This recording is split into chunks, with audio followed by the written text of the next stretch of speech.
ایک بزرگ تھے، ہر وقت اللہ سے عافیت مانگتے تھے۔ لوگوں نے پوچھا، لوگ ان کو صالح جانتے تھے، نیک سمجھتے تھے کہ حضور آپ اور کوئی دعا مانگتے نہیں، عافیت ہی مانگتے ہیں۔ فرمانے لگے میں مانگا کرتا تھا شروع میں، بعد میں خیال آیا۔ فرماتے میں مزدوری کرتا تھا، ایک جگہ پہ ڈیوٹی کر رہا تھا تو تھک گیا، اور وہ جو کام لینے والے لوگ تھے ان کا رویہ بھی بڑا ترش تھا، تکلیف ہوئی تو میں نے اپنے مالک کی بارگاہ میں عرض کی، مالک اگر 2 روٹی بغیر مجھے مشقت کے مل جائے دن میں۔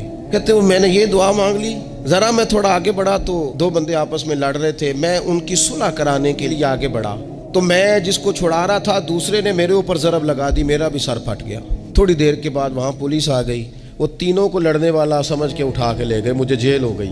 2 روٹیاں بغیر مشقت کے روز ملنی شروع ہو گئی۔ کہتے ہیں وہ 2 روٹیاں روز ملتی، کوئی کام نہیں کرنا پڑتا پر جیل ہو گئی۔ پھر کچھ عرصے کے بعد میں نے سوچا کہ یار یہ دعا تو قبول ہو گئی نا تیری، اب تو اگر اس پر کوئی الگ بات کرے گا تو وہ تو غلط کرے گا۔ کہتے پھر خود ہی میرے دل میں اللہ نے بات ڈالی اور میں نے عرض کی، مالک 2 روٹیاں نہیں، مجھے تو عافیت چاہیے۔ فرماتے پھر خدا نے کرم کیا، کہاں سے اسباب بنے میرے جیل سے چھوٹنے کے، کون کون میرے ضمانتی بنے اللہ ہی جانتا ہے۔ فرماتے ہیں دروازے بھی کھل گئے، رزق بھی ملتا ہے، صحت بھی میسر ہے، سجدہ بھی کر لیتا ہوں۔ اب سمجھ آئی ہے رب سے جب بھی مانگنا ہے عافیت ہی مانگنی۔